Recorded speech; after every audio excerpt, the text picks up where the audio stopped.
Chapter 1, Inheritance Dispute. Dong dong dong, the slow tolling of bells echoed over the town. Several people in black coats shoveled dirt, filling a pit gradually with soil covering a coffin. The funeral crowd dispersed, leaving behind a 13 or 14-year-old blonde boy standing there, staring blankly at the gradually filling grave. His father lay inside. The boy's name was Nis. Cancel. His father, Henry Cancel, owned over 50,000 acres of farmland to the southwest of the town, making him the largest landowner around. 2 days ago, his father's carriage broke down on the way back from Ricedock. The wheel came off, sending the carriage tumbling down a steep slope. By the time anyone found the accident site, his father was beyond saving. Life had been blissful before the accident, but since that day, Nis felt like the sky had fallen on him. Everything had changed.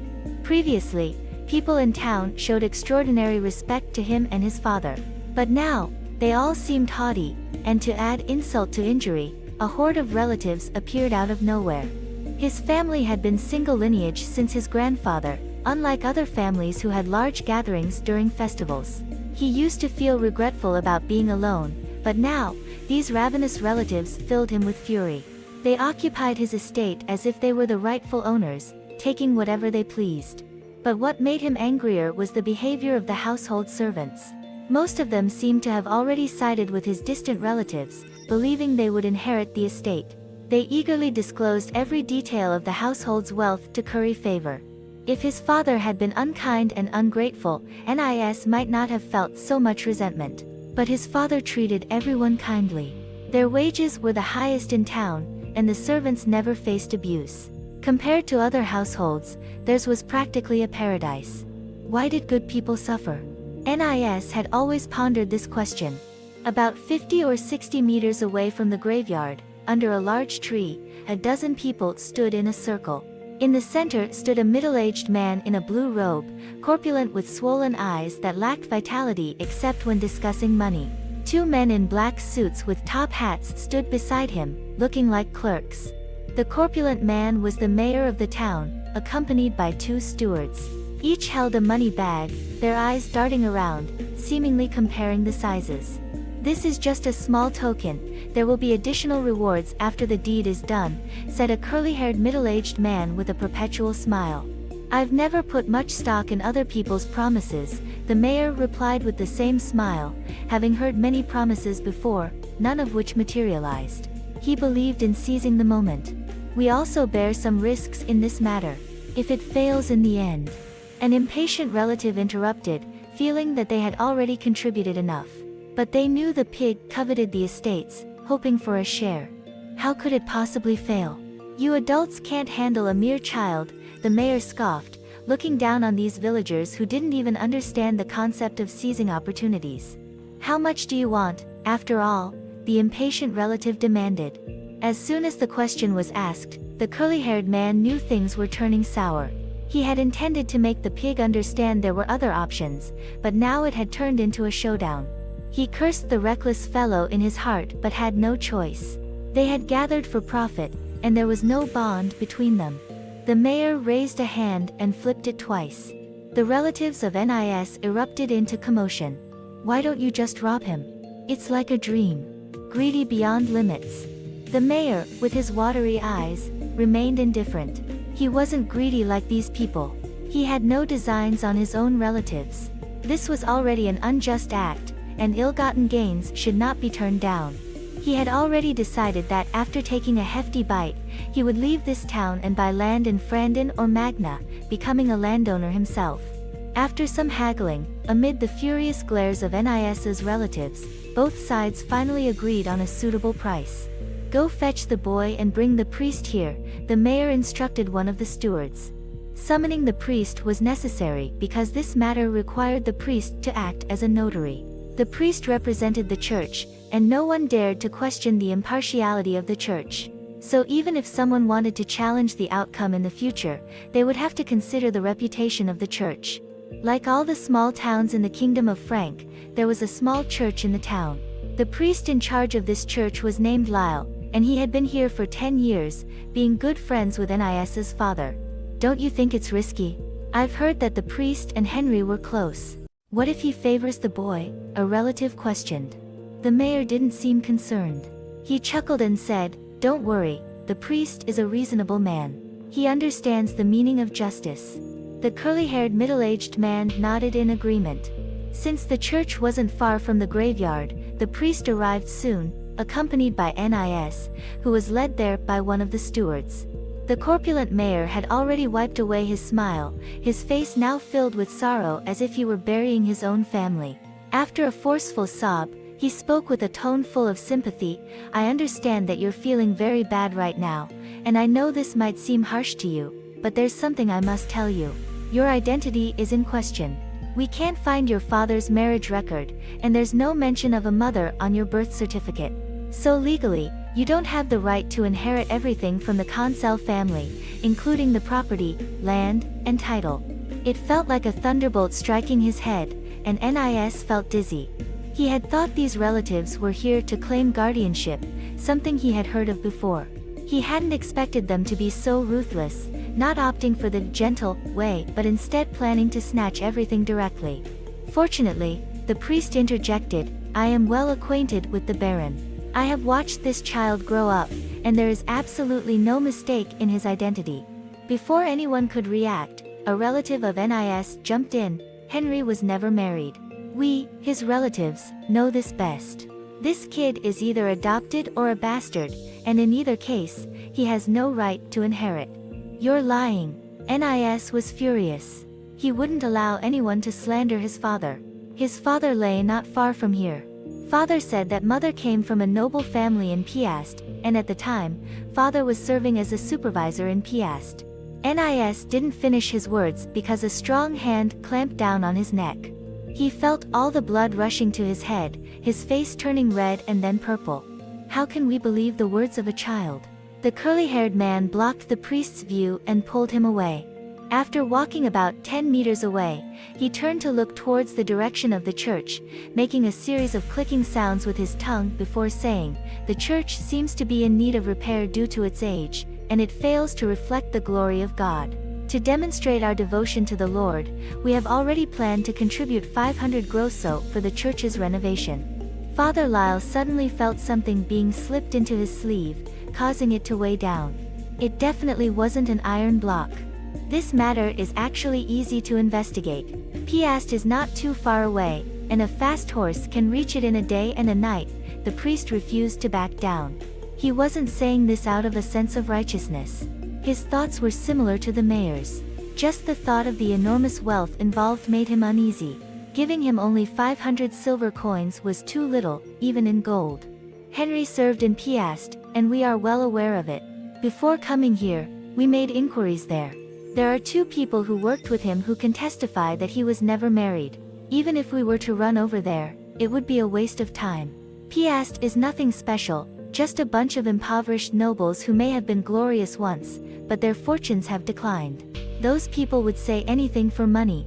They still don't know about Henry's accident. If they found out, it would only invite more trouble." The curly-haired man spoke cryptically. The priest understood it all. The implication was clear. They had already taken care of Piast. Even if someone were to go there, it would yield no results, only more people vying for the inheritance.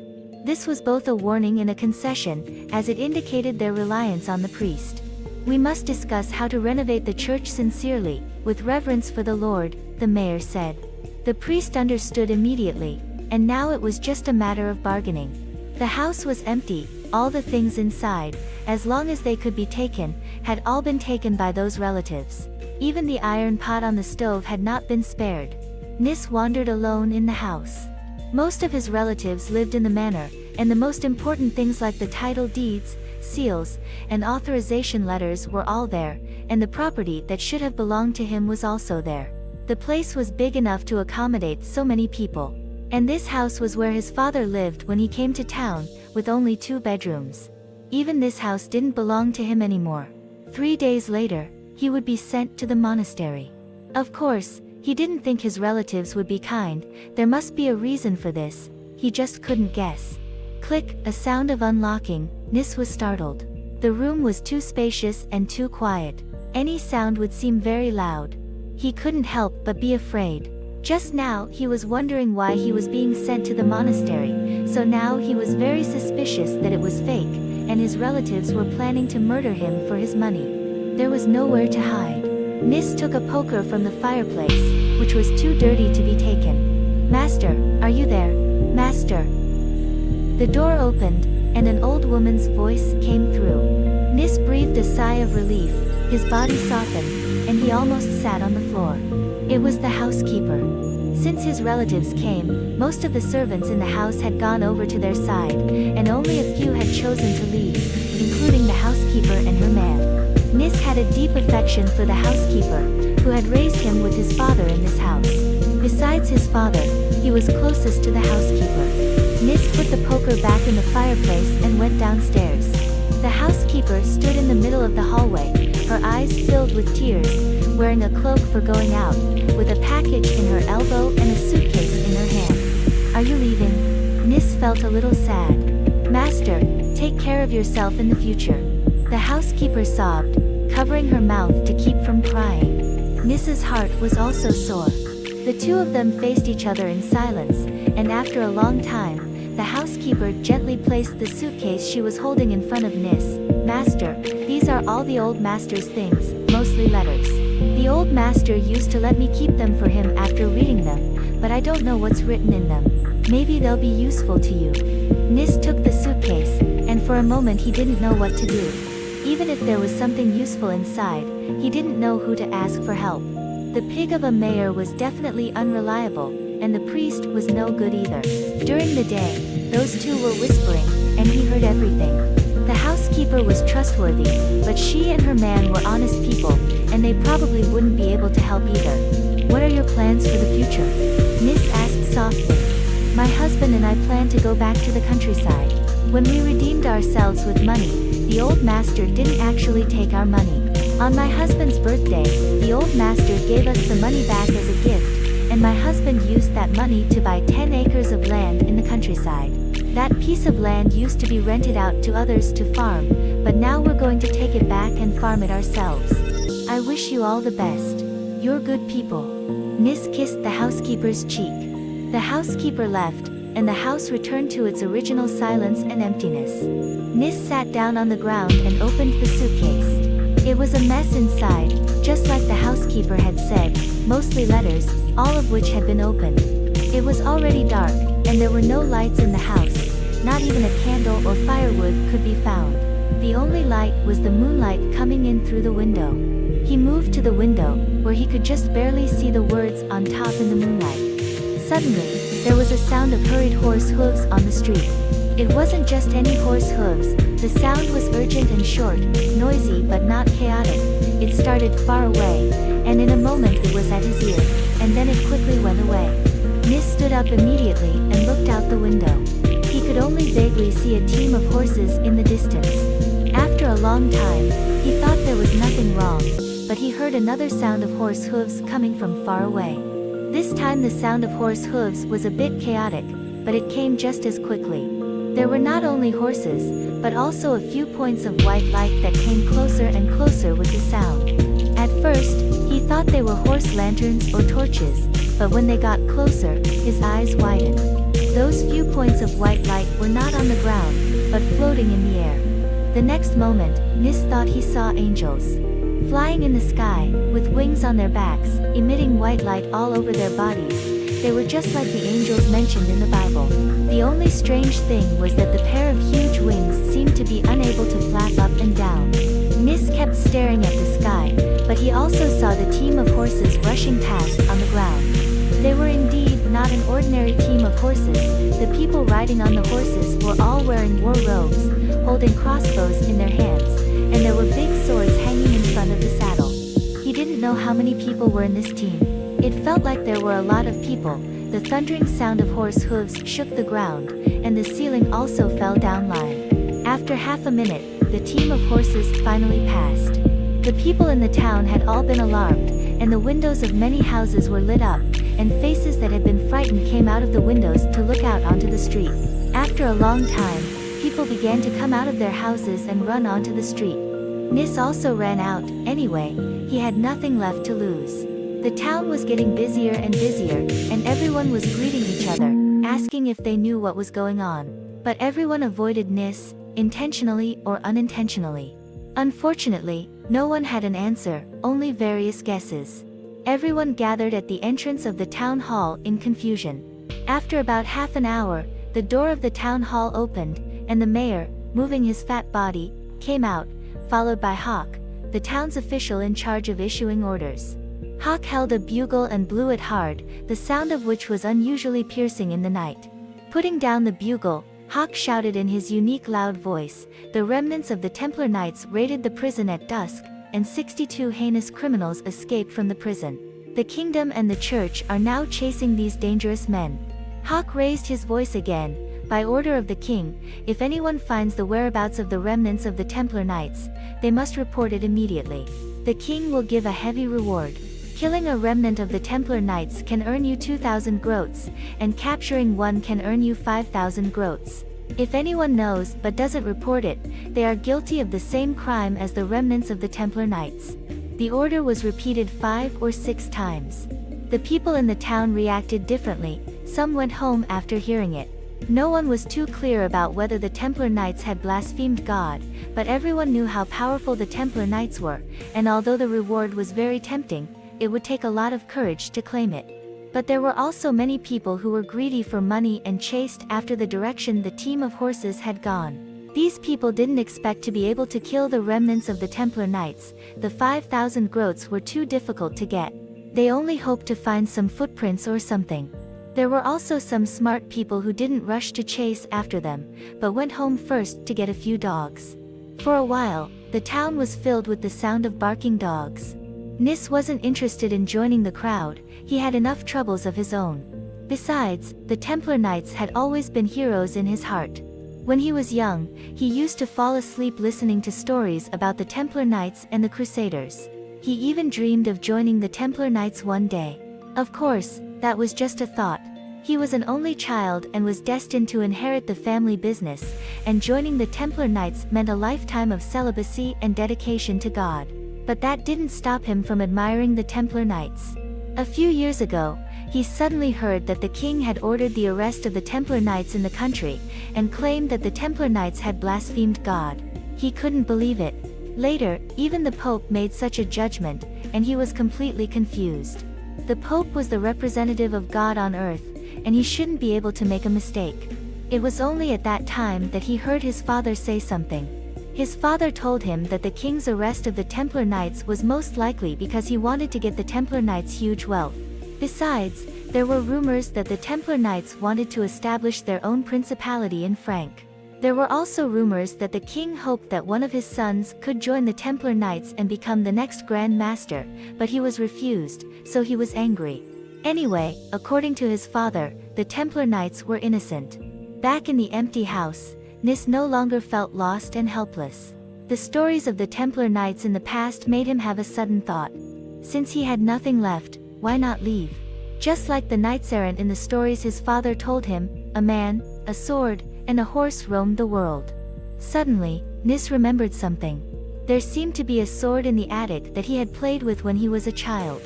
Thinking of this, he ran up the stairs quickly.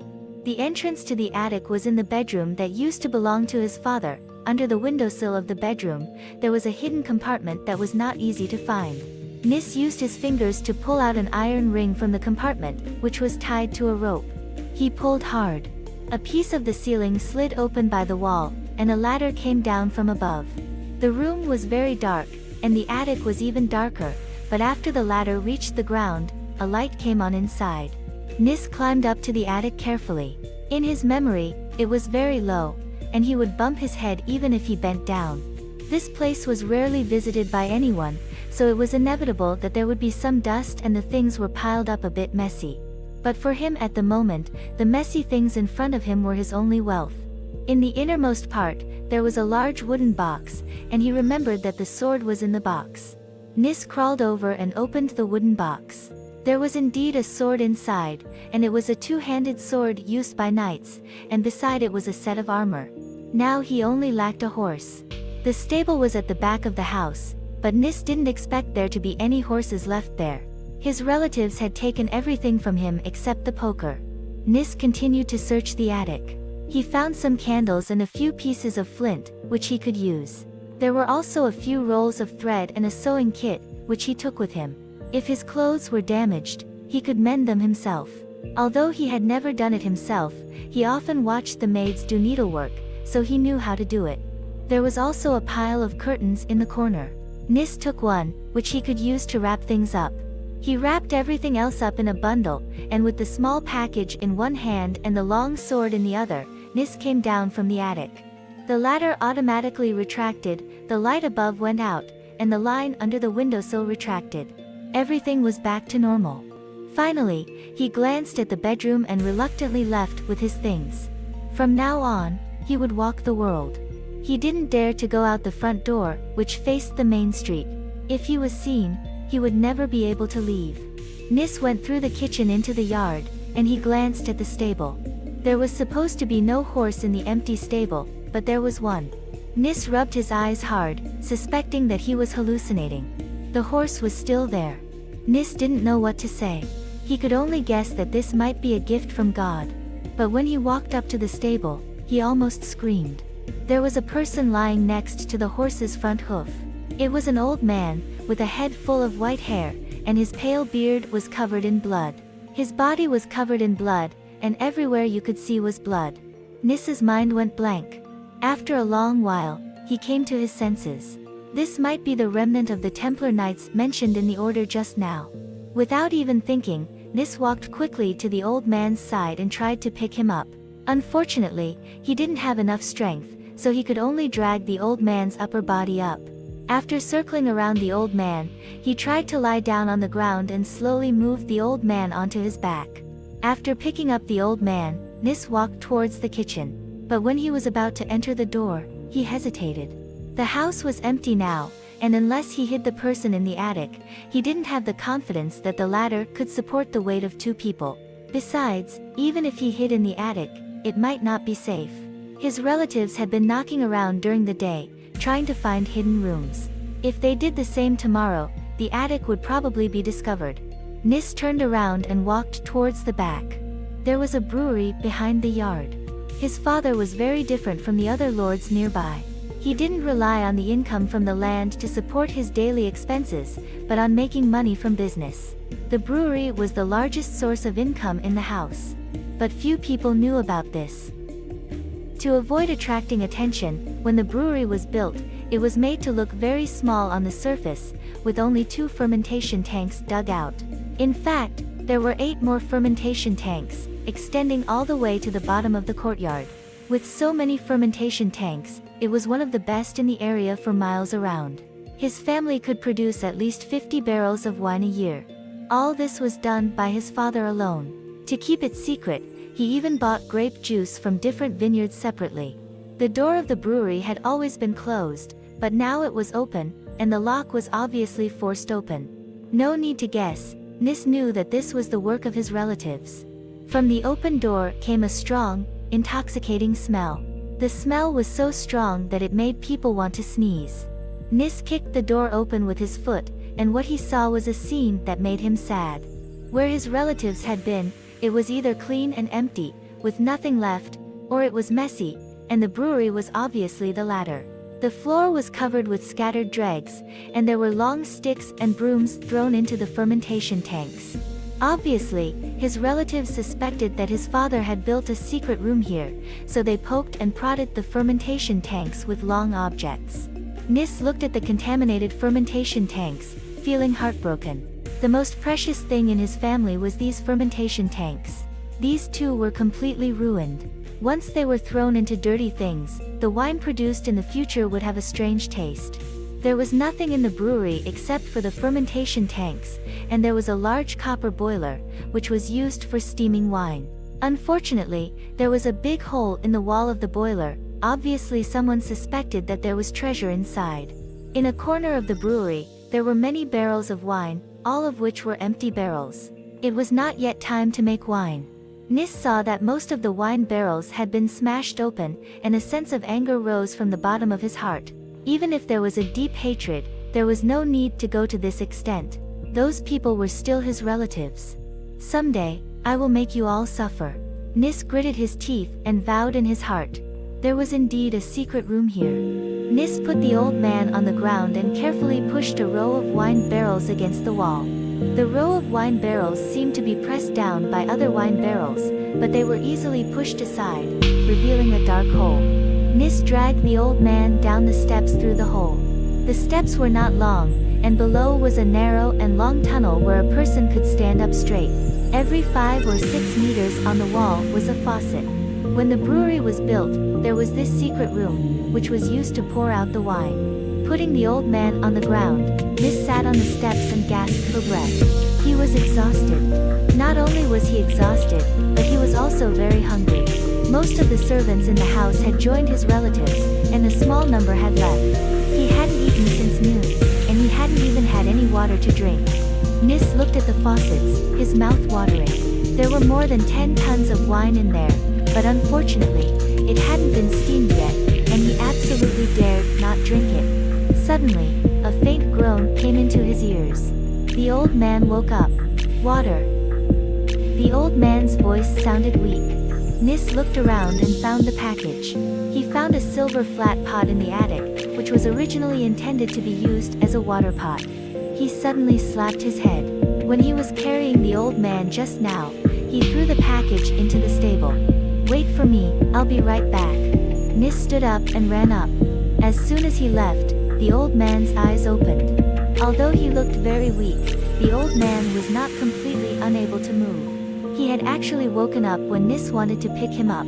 However, out of caution, he wanted to know what the little guy was going to do, so he pretended to be unconscious. It wasn't until Niss hit him here that he was sure of the little guy's good intentions. After a while, Niss came back, holding a silver shiny flat wine pot in his hand. He brought the wine pot to the old man's lips. The old man drank the water in big gulps, as if he had never drunk anything good in his life, and in a blink of an eye, the pot of water was gone. Do you want more? Niss asked. Help me up, the old man said. This was obviously a request, but it sounded like a command. The old man gave Niss a feeling of authority without anger. Niss helped the old man up and leaned him against the wall. He looked at the wounds on the old man's body, which were definitely the most terrible wounds he had ever seen. Many places could see bones. Are you okay? Niss asked. It's okay, the wounds on my body have been there for more than a day or 2. Most of them were made by the people from the religious court. In the past 3 years, several younger people have died, but I have lived until now. The old man intends to return the favor, although his current situation is extremely bad.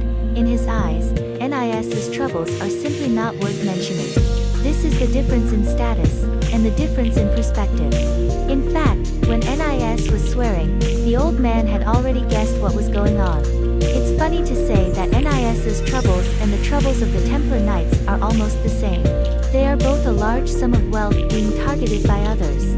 The difference is that the Templar Knights encountered the joint efforts of secular kings and the Pope, and they controlled the army, the Holy See, and the Inquisition. Nis is facing a group of relatives and a few small officials in the town. The minions of these people are nothing more than ungrateful servants. In the eyes of the old man, these people are not worth mentioning at all. My father died not long ago because of an accident. Just after he died, a group of relatives suddenly appeared. I had never heard of them before. The most excessive thing is that they actually said that I was a bastard. Nis recounted his experiences. These words he had been holding in his chest, wanting to find someone to confide in, and this old man was obviously a great listener, carefully listening, and never interrupting. When Nis finished speaking, the old man took the water bottle and took another sip before saying, "Thank you for saving me, and I will do my best to help you. But now the most important thing is to deal with that horse. The horse has the Templar Knights brand on it. If someone finds it, we will both be in big trouble." Nis was taken aback, and then he remembered that the old man and the horse were able to run into the stable, indicating that the back door of the courtyard was not locked. This must be another good deed done by those relatives. He jumped up and rushed up. Wait a minute. The old man shouted, "If you don't want someone to follow the horse's hoof prints and find their way here, listen to me finish." Nis quickly retreated. Now listen to me, you go find a few sheets of oil paper, or anything else that can isolate the smell, and can be burned in the end. The old man gave detailed instructions to the little guy. Nis listened patiently, which was definitely more interesting than a story. Watching Nis leave, the old man sat up with great difficulty. His hands crossed tightly in front of his chest, and soon, a faint white light appeared on his body. Under the white light, the wounds on his body kept squirming, and from time to time, some pus and blood would ooze out. The scene was terrifying, but if you looked carefully, you would find that all the wounds were shrinking and gradually healing. In the stable, Nis was looking at the horse with great regret. It was a very good horse, with 4 long and powerful legs, and its fur was as smooth as silk, reflecting the moonlight. Originally, his father also had several good horses, but compared to this horse, they were nothing. However, fear eventually overcame regret. He covered the horse's back with a curtain that he had just taken down from the attic. The curtain was full of the smell of dust, which could definitely cover up the smell of the horse. He still had 4 torn curtain cloths in his hand. He carefully wrapped 2 of them around the stirrups, and after finishing this, he began to wrap the curtain cloth around his hands. The old man had just said that all the places that would be touched must be wrapped with something. He grabbed the reins with his tightly wrapped hands, and Nis rode the horse out of the back door. The back door was indeed open, and the lock on the door was also pried open. After closing the door, Nis rode the horse and galloped along the street out of town. He was not afraid of being discovered, because there were many people riding horses like him outside the town. All of them were delusional, wanting to get a reward. Nis didn't run too far. He walked about 2 kilometers along the main road and turned into a side road. There was a river ahead. It was the old man who told him to do this. When he came back, he had to walk through the water. Along the way, Nis always paid attention to his surroundings. What he was doing now was very dangerous. All around was silent, only the hooting of the owl could be heard. Nis followed the hooting of the owl and walked forward. This was also what the old man told him. As long as there was an owl calling, it meant that there was no one there. Sure enough, as soon as he approached, those birds stopped calling. After riding the horse for about 2 kilometers, the sound of gurgling water came from ahead. This was the small river he was looking for. Or to be more precise, this should be a ditch dug out for irrigation.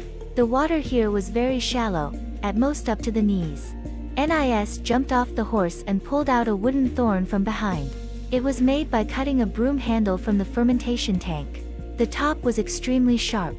As long as he stabbed the horse's buttocks with the wooden thorn, the horse would run wildly along the road. The river water was bone-chillingly cold, and now it was just the beginning of spring, and the weather was still very cold. Nis felt his feet were about to be numb. The farther he went back, the more uneasy he felt in his heart. He didn't know if he had done something wrong. That was definitely a very spiritual horse, as if it knew what he was going to do, so it kept looking at him with an exceptionally innocent look, which made him feel soft-hearted, and he couldn't bring himself to do it. In the end, he hid the horse in a grove.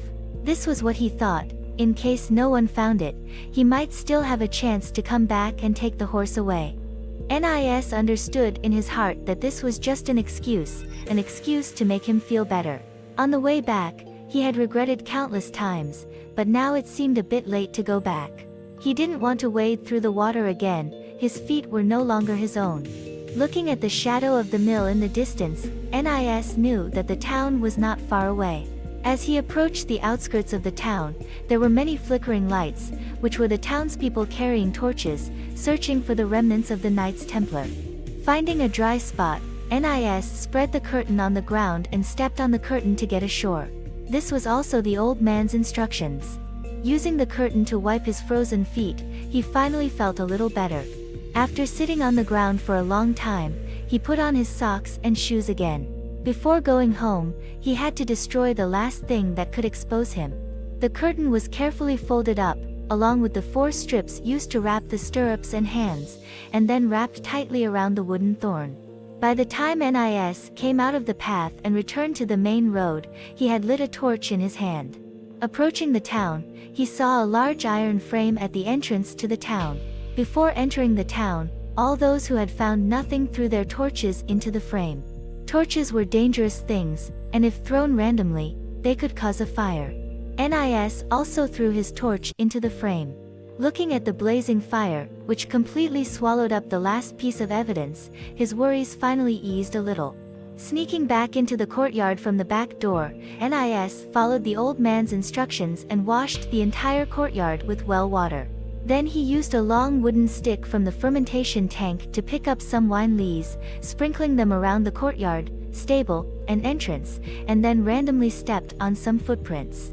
After all this was done, he finally breathed a sigh of relief. Nis picked up the suitcase and the package and went into the winery. He wanted the old man to help him see if there was anything in here that could change his fate.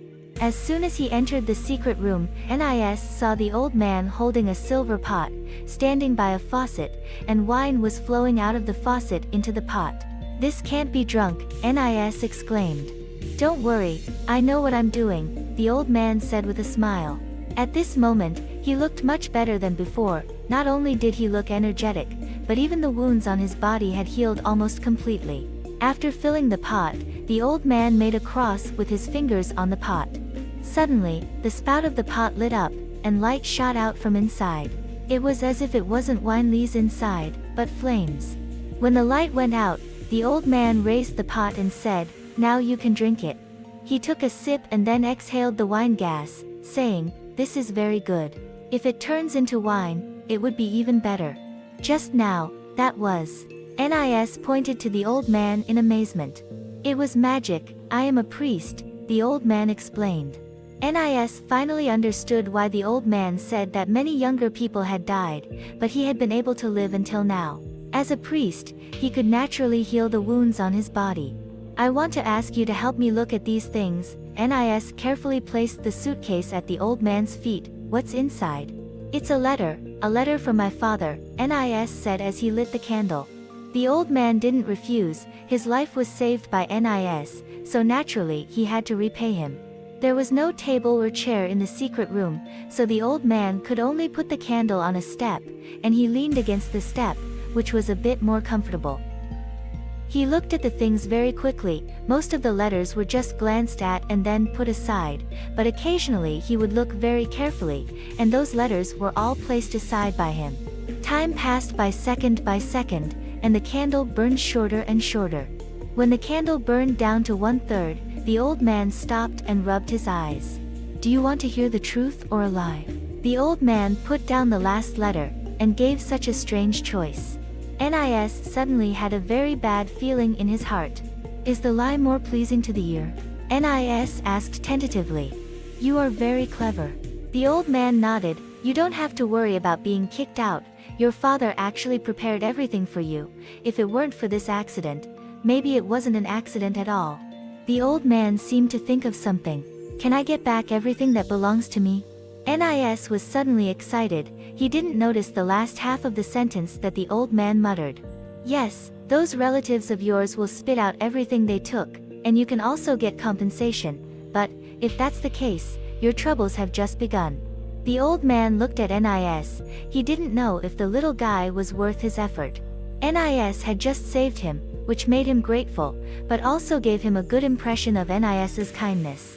Just now, he asked Nis to go out and deal with the horse, which was actually a test, to see the little guy's courage and execution ability. The Knights Templar was not simply a group of devout monks, but one of the most powerful armies in the world today. Among the armies of the same level, the size of the Knights Templar was far from comparable to that of other armies, so the elite level of the Knights Templar was also far from comparable to that of other armies. Every Knight of the Templar must be able to hold his own. It was precisely because of this reason that it was not easy for anyone to join the Knights Templar. "Why do you say that?" Nis asked. He didn't lose his mind because he heard that he could get back his property. The old man felt satisfied with this reaction. Property is the source of trouble. Without property, you would at most be sent to a monastery. On the contrary, after you get back your property, you may not even be able to keep your life. The old man said indifferently. Nis's face suddenly turned pale. He didn't think the old man was scaring him, At this moment the bruise on his neck hadn't disappeared yet. Just now that relative had tried to strangle him, just to stop him from speaking, but he felt that these people would rather he died. In that case, there would be no trouble at all. So, what should I do? Nis was a little at a loss. During the day, he did care about that property, but now, after experiencing this series of events, he suddenly realized that the whole world was not just this one place. Even if he had nothing to do with the Knights Templar, as long as he thought of the brewing techniques his father had intentionally or unintentionally told him, he could survive on his own. It depends on whether you are willing to give up something. The old man leisurely took a sip of wine, looking as if it had nothing to do with him. The more this was the case, the more Nis trusted the old man. What should I give up? He had actually made a decision. Nothing could be more precious than life. The old man circled with his finger. Give up everything, the house, the land, the money, and even this workshop. Although he had been prepared in his heart, Nis still couldn't help but mutter, what's the difference between this and the original result? Of course it's different. The original result was that your relatives got a bargain, but if you take the initiative to give up, you can use all this to exchange for something. The old man pointed out the key. What can I exchange for? Nis's experience was limited after all, and he was not good at this kind of implicit conversation. The old man was a little hesitant about this question, because what could be exchanged for was definitely not something tangible. After thinking for a long time, he answered, you can get a broader future. This was a very vague statement, but for Nis, it was enough, because he believed that the old man would not lie to him. How do I do it? Nis asked. Surprisingly, he got unconditional trust, and the old man's good impression of him became even stronger. The method had long been in the old man's mind. When he heard Nis talk about his experience just now, the old man had already thought of a solution. In terms of intelligence, Nis's relatives were not opponents of the old man even if they were added together. First, you have to give up your inheritance rights. One of your relatives will inherit the land and title, but he can only take these. Everything else belongs to you, including property, manor, house, workshop, and all the servants. You can donate all these to the church in exchange for the opportunity to join the church. In this way, you can directly become a priest. Because you have spent money. The old man's face was full of mockery. Although he was also a priest, he had no good feelings for the upper echelons of the church. Nis didn't have much resistance to donating all his property to the church. At least it was better than benefiting those relatives. Why not give the land to the church? He even wanted to give up the land. None of those relatives were good people. The land does not belong to personal wealth. If you give up your inheritance rights, it will either be taken back by the king or inherited by one of your relatives. The old man explained patiently. I'd rather let the king take it back. When Nis said this, he looked very carefully at the changes on the old man's face. King Philip IV and the Knights Templar were mortal enemies, and the old man's injuries could be said to be all thanks to His Majesty the King. The old man naturally knew what the little guy was thinking, and he was really at a loss. Haven't you thought about revenge? The old man asked. Nis looked puzzled. He wasn't stupid, but he couldn't figure out what giving up his inheritance rights had to do with revenge. Your relatives must have a private agreement. Who will take the land and title? Who will take the other property? It must have been discussed in advance. Now only one person benefits, and the others get nothing. Believe me, the church will definitely take away every single seedling in the land. What do you think your relatives, who are now empty-handed, will think? They will be very angry. Nis smiled. He understood the old man's meaning. They will be very jealous and will hate the one who got the land to the bone. Wait and see the show of dogs biting dogs. The old man said in a low voice. What should I do specifically? Nis couldn't wait to see that scene. You go find the priest of the church. The old man began to give instructions. He was interrupted by Nis before he could finish. That guy is not a good person. I know, in this corrupt era, most of the clergy have already gone bad. For money, they will do anything. The old man only mentioned the clergy, not the priests. The clergy refers to those in the church who are responsible for preaching, such as priests, bishops, and archbishops. At the top is the puppet pope. Then why do you still tell me to find him? Nis couldn't understand the old man's thinking. Have you ever raised a dog? The old man asked again. Nis was even more confused. How did he suddenly talk about dogs? But he still honestly replied, yes. If someone throws a bone to a dog and tells it to bite you, what would you do? The old man wasn't looking for an answer. He continued, would you also throw a bone to it? He laughed. What if that person throws another one? Would you throw another one?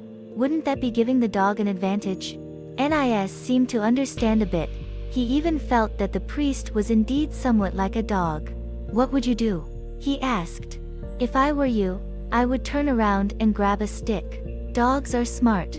You don't need to hit it with a stick. When it sees you pick up the stick, it will behave. The old man said very harshly. During the 3 years he was imprisoned in the religious tribunal, he suffered torture and almost died several times under those instruments of torture. There was definitely resentment in his heart.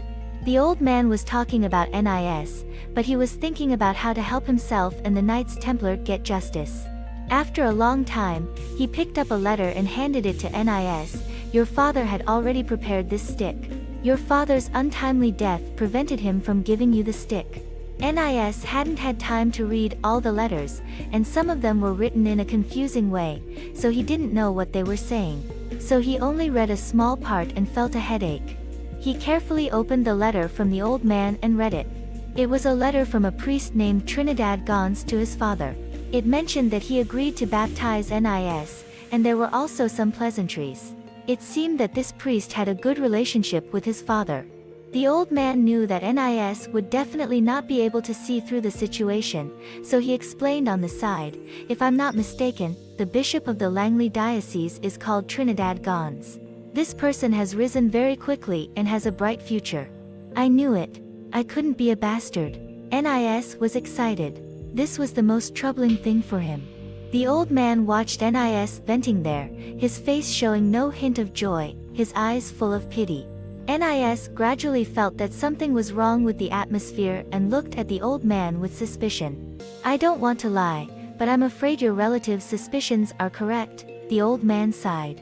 Remember when I asked you if you wanted to hear the truth or a lie? This letter, is it fake? Nis's face lost its smile. Most likely it's fake, but there's probably a record in the church's baptismal records showing that 12 years ago, a priest named Trinidad Gons baptized you. As I said, this is a corrupt era. Since clergymen can be bought, it's not difficult to falsify records in the archives. The old man was very familiar with the tricks involved. The bishop himself will definitely know the truth. Nis clung to his last hope.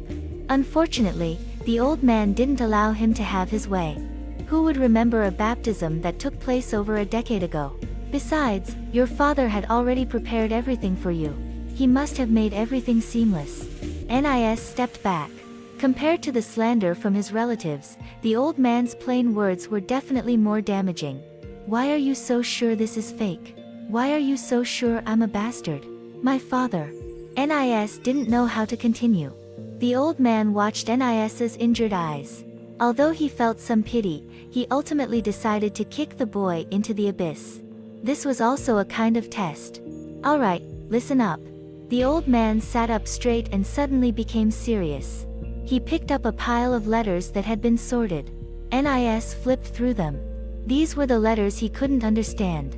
They were very strange, more like poems than letters, with a lot of embellishments and very vague content. The only thing he could be sure of was that they were written by a woman because the paper was pink and had a scent, and the handwriting had a soft feeling. The old man had already arranged the letters according to their dates. The earliest one was 15 years ago, and the latest one was 10 years ago. This woman should be your real mother. The old man sounded very certain. I can't see anything. There's no content. Nis was a bit confused. How did the old man make this judgment? These were written in a special code. I can barely make out some things. In this regard, the people from the religious tribunal are the real experts. They might be able to completely understand it. The old man wasn't trying to scare Nis, he was telling the truth. However, any normal person who suddenly hears about the religious tribunal and knows they're involved would turn pale with fear. You said my mother is a witch or a heretic. Nis's face was very ugly at this moment. More or less. Is she a witch? I'm not sure, but she's definitely a heretic, and so was your father. The old man's tone was still very certain. You're lying. Are you worried that I'll report you, so? Nis maliciously thought of this possibility. The old man didn't care. The boy's reaction was completely within his expectations. These codes were invented by an organization called the Symbol Society. When the old man mentioned the Symbol Society, his expression became very serious. Nis gradually felt that something was wrong. He looked at the old man with suspicion. I don't want to lie. I'm afraid your relative's suspicions are correct, the old man sighed. Remember when I asked you earlier if you wanted to hear the truth or a lie? Is this letter fake? Nis's face lost its smile. It's probably fake, but there might be a record of it in the church's baptismal records, proving that 12 years ago, a priest named Trinidad Gons baptized you. As I said, this is a corrupt era. Since clergy can be bribed, it's not difficult to falsify records. The old man was very familiar with these tricks. The bishop himself would know if it's real or not, Nis said, holding on to the last hope. Unfortunately, the old man didn't let him have his way. Who would remember a baptism from over a decade ago? Furthermore, your father had already prepared this letter for you. He must have arranged everything seamlessly. Nis stepped back. Compared to the accusations from his relatives, the old man's words were more damaging. Why are you so sure it's fake? Why are you so sure I'm a bastard? My father. Nis didn't know how to continue. The old man looked at Nis's injured eyes. Although he felt a bit sorry, he ultimately decided to kick the boy into the abyss. It was also a kind of test. Alright, listen carefully, the old man straightened up, suddenly becoming serious. He picked up a pile of letters from the neatly arranged ones. Nis flipped through them.